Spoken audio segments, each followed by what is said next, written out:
Bharatiya Janata party के अंदर मुकाबला चल रहा है कि खराब हिंदू कौन बड़ा है।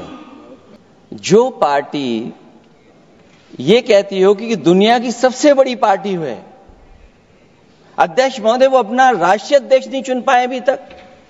मैं अखिलेश जी ने बहुत हंसते हंसते कहा है, इसको हंसते हंसते जवाब देना।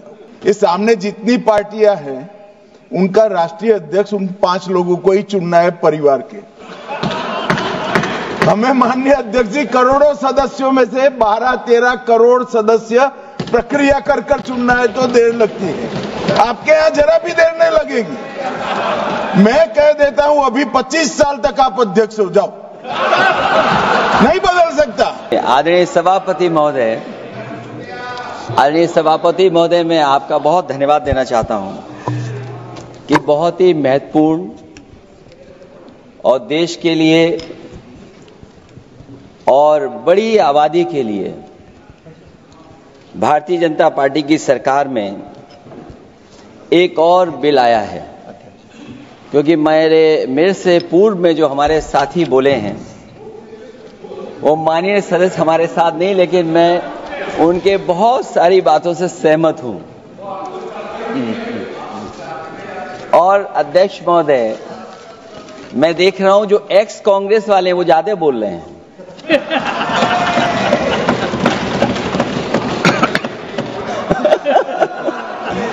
आदरणीय अध्यक्ष महोदय,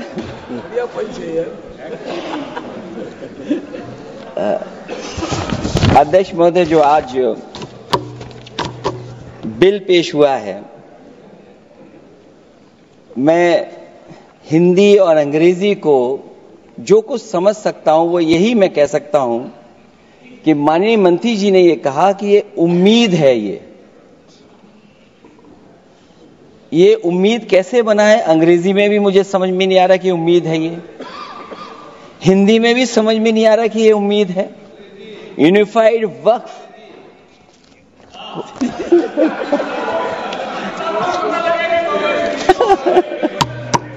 अध्यक्ष महोदय, यूनिफाइड वक्फ मैनेजमेंट अध्यक्ष महोदय, अध्यक्ष महोदय, मैं समझ सकता हूं कि मैं वो बात छेड़ना नहीं चाहता था, लेकिन क्या करूं, मजबूरी है अब।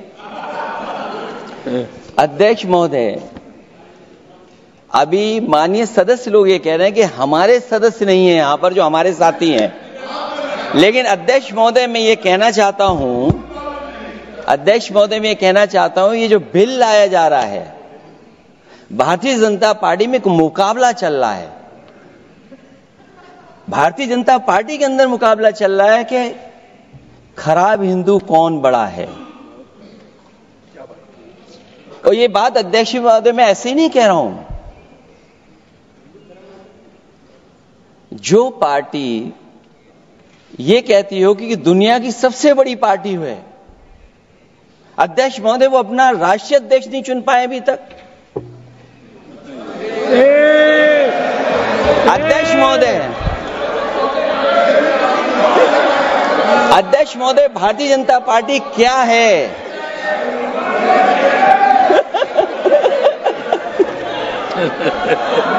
जी, मैं अखिलेश जी ने बहुत हंसते हंसते कहा है, इसको हंसते हंसते जवाब देना। इस सामने जितनी पार्टियां हैं उनका राष्ट्रीय अध्यक्ष उन 5 लोगों को ही चुनना है परिवार के। हमें माननीय अध्यक्ष जी करोड़ों सदस्यों में से 12-13 करोड़ सदस्य प्रक्रिया कर कर चुनना है तो देर लगती है। आपके यहां जरा भी देर नहीं लगेगी। मैं कह देता हूं अभी 25 साल तक आप अध्यक्ष हो जाओ, नहीं बदल सकता। अध्यक्ष महोदय, क्योंकि जो बात निकल के आई है वो मैं फिर आगे बढ़ा दूं। अध्यक्ष महोदय, जो बात सोशल मीडिया या और जगह गुपचुप हो रही है, कहीं ऐसा तो नहीं था कि अभी कुछ दिन पहले यात्रा जो हुई है वो कहीं 75 वर्ष की एक्सटेंशन वाली यात्रा तो नहीं थी। अध्यक्ष महोदय, ये जो इस बार जो वक्फ बिल आया है, नाकामी का पर्दा इस बार है वक्फ बिल। और नाकामी कोई एक आध नहीं है, मैं कई नाकामियां बता सकता हूं। अभी मैं माननीय सदस्यों को सुन रहा था, वो पुराने कई बिल उनके बारे में चर्चा कर रहे थे कि कितने प्रोग्रेसिव बिल लेकर के आए हैं। मुझे याद है मैं उत्तर प्रदेश में उस समय था और मुझे लगा कि शायद इनकी वो बात ठीक होगी। एक ये बहुत तैयारी के साथ फैसला लेकर के आए थे और फैसला ये लिया था आधी रात के आज के बाद नोट नहीं चलेंगे, नोट बंद हो जाएंगे। अध्यक्ष महोदय, उस नोटबंदी नाकामी के बारे में भी तो चर्चा हो जाए कि अभी भी न जाने कितनी जगह पर कितना रुपया निकला जा रहा है, कितना निकल करके आ रहा है। केवल नाकामी नोटबंदी की नहीं, नाकामी बेरोजगारी की भी है, नाकामी महंगाई की भी है, नाकामी किसान की आय दोगुनी नहीं कर पाए वो भी इनकी नाकामी है। मुझे याद है एक माननीय मंत्री जी पूरे देश की नदियों के बारे में बीओडी बता रहे थे, लेकिन माननीय मंत्री जी ये भूल गए कि उनके शहर में, उनके क्षेत्र की जो नदी है उसकी बीओडी क्या है।